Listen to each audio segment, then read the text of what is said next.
नमस्कार, स्वागत है आप सभी का। एफएम न्यूज देख रहे हैं आप और आपके साथ मैं हूं नितीशा बंसल। सबसे पहले बात होगी बांग्लादेश और भारत संबंधों की। बांग्लादेश की प्रधानमंत्री शेख हसीना 4 दिन के भारत दौरे पर आई हुई हैं। उन्होंने पीएम नरेंद्र मोदी के द्विपक्षीय उनके साथ बैठक की। दोनों देशों के शीर्ष नेताओं की बैठक के दौरान रक्षा समेत विभिन्न क्षेत्रों में आपसी सहयोग बढ़ाने और चर्चा ऐसे तमाम मुद्दों पर चर्चा हुई।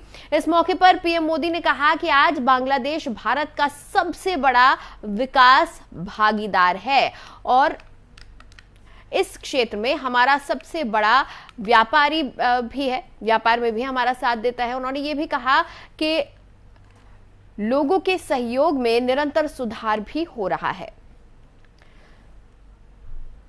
क्षेत्रीय और अंतर्राष्ट्रीय मुद्दों पर व्यापक चर्चा की।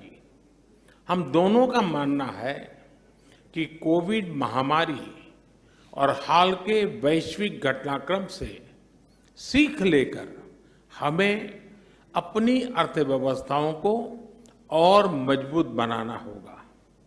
हमारे बीच कनेक्टिविटी के विस्तार से और सीमा पर ट्रेड इंफ्रास्ट्रक्चर के विकास से दोनों अर्थव्यवस्थाएं एक दूसरे से और अधिक जुड़ेगी, एक दूसरे को सपोर्ट कर पाएगी। हमारा द्विपक्षीय व्यापार तेजी से बढ़ रहा है। बांग्लादेश के निर्यात के लिए आज भारत पूरे एशिया में सबसे बड़ा मार्केट है। इस वृद्धि को और गति देने के लिए हम द्विपक्षीय कॉम्प्रिहेंसिव इकोनॉमिक पार्टनरशिप एग्रीमेंट पर शीघ्र चर्चा शुरू करेंगे। हमने आईटी, अंतरिक्ष और न्यूक्लियर एनर्जी जैसे सेक्टर में भी सहयोग बढ़ाने का निश्चय किया, जो हमारी युवा पीढ़ियों के लिए रुचि रखती है। हम जलवायु परिवर्तन और सुंदरबन जैसी साझा धरोहर को संरक्षित रखने पर भी सहयोग जारी रखेंगे। फ्रेंड्स, ऊर्जा की बढ़ती of the Amrit Kal for the next 25 years, I extend our best wishes to India moves forward towards attaining resolution made for Atma Nirbhar or the self-reliant Bharat. Today, my distinguished colleague, Honorable Prime Minister of India, Narendra Modi, and I have just concluded another round of fruitful discussion, the outcome of which will bring benefits to the peoples of both the countries. We held the meeting in a spirit of close friendship and cooperation. We discussed a wide range of bilateral issues to take forward our relationship in the days ahead. We focused on possible ways to materialize our commitment and accommodate each other's priorities in a mutually beneficial manner. Connectivity, trade and commerce, investment, water resources management, security, border management, and lines of credit are some of the areas we discussed. We are grateful for the valuable support extended by government and the people of India in the Great War of Liberation of Bangladesh in 1971, which was a watershed moment of our bilateral relations. Since then, Bangladesh-India ties are anchored in shared history and culture, mutual trust and respect. क्षेत्रीय और अंतर्राष्ट्रीय मुद्दों पर व्यापक चर्चा की। हम दोनों का मानना है कि कोविड महामारी और हाल के वैश्विक घटनाक्रम से सीख लेकर हमें अपनी अर्थव्यवस्थाओं को और मजबूत बनाना होगा। हमारे बीच कनेक्टिविटी के विस्तार से और सीमा पर।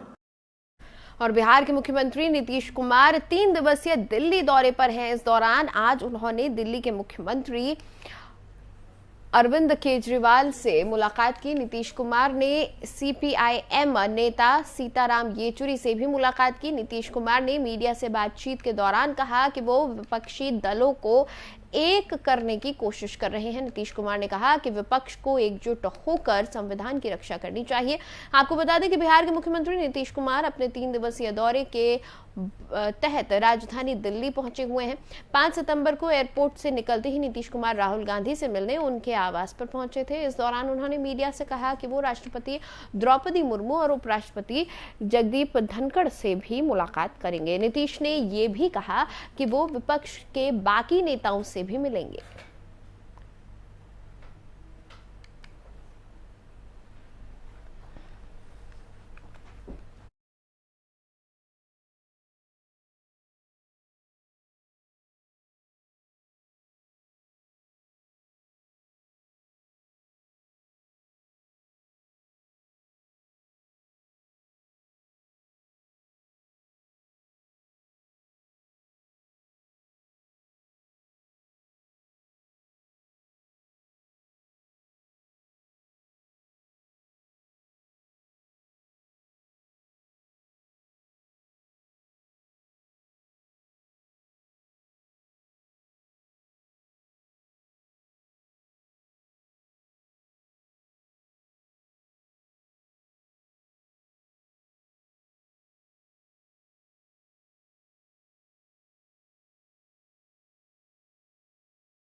तो लगातार दौरे किए जा रहे हैं तमाम विपक्षी नेताओं के द्वारा और अब नीतीश कुमार दिल्ली के दौरे पर हैं।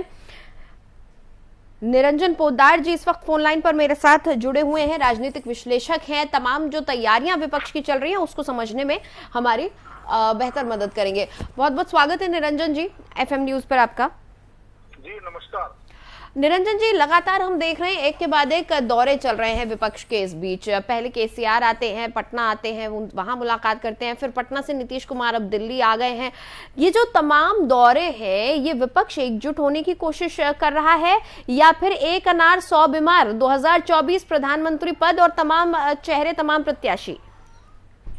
देखिए नीतीशा जी, इस समय जो देश का जो राजनीतिक माहौल है, मैं बात करूंगा विपक्ष की, तो इनके अंदर एक स्थिति आप देखेंगे जो ज्यादा इस समय बोल रहे हैं या ज्यादा जो इस समय भागदौड़ कर रहे हैं, ये वो लोग हैं जिनका अपना कोई बहुत बड़ा जनाधार नहीं है, जो एक बहुत ही सीमित क्षेत्र में उनकी अपना एक राजनीतिक अस्तित्व है।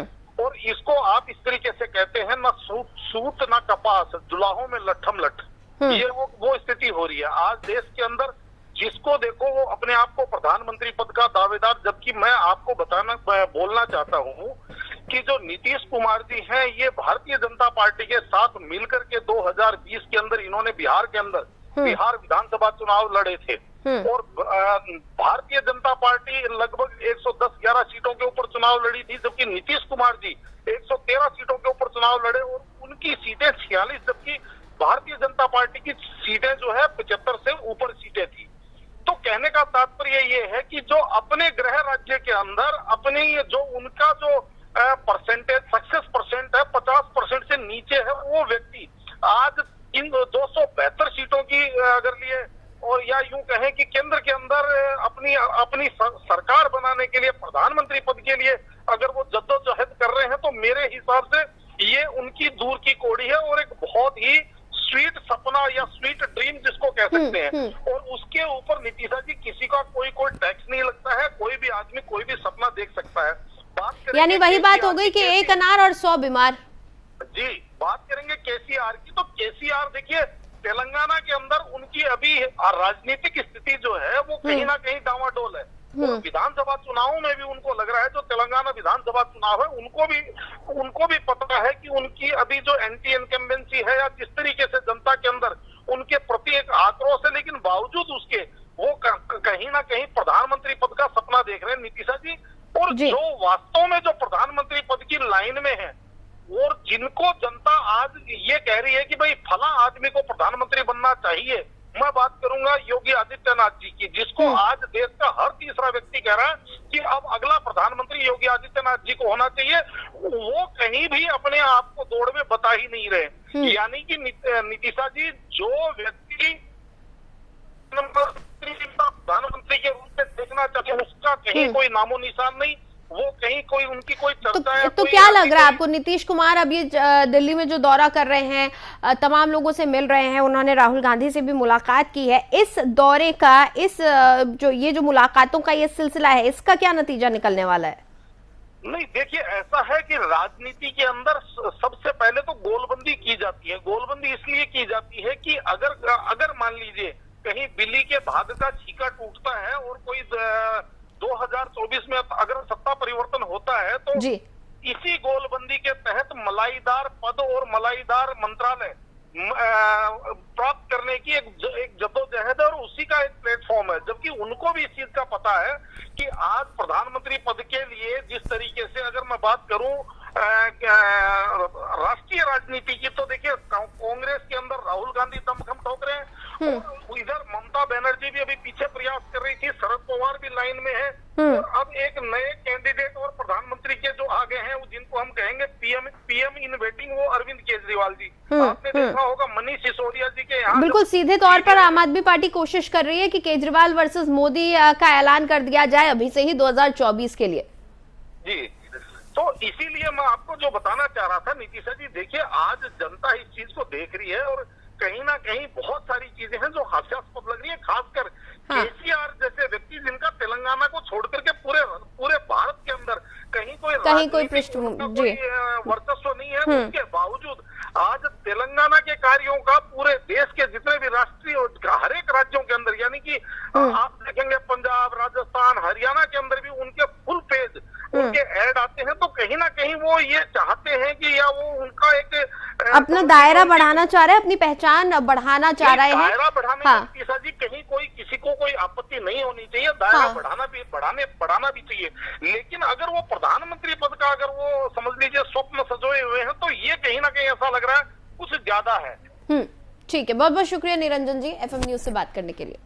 जी बहुत बहुत धन्यवाद।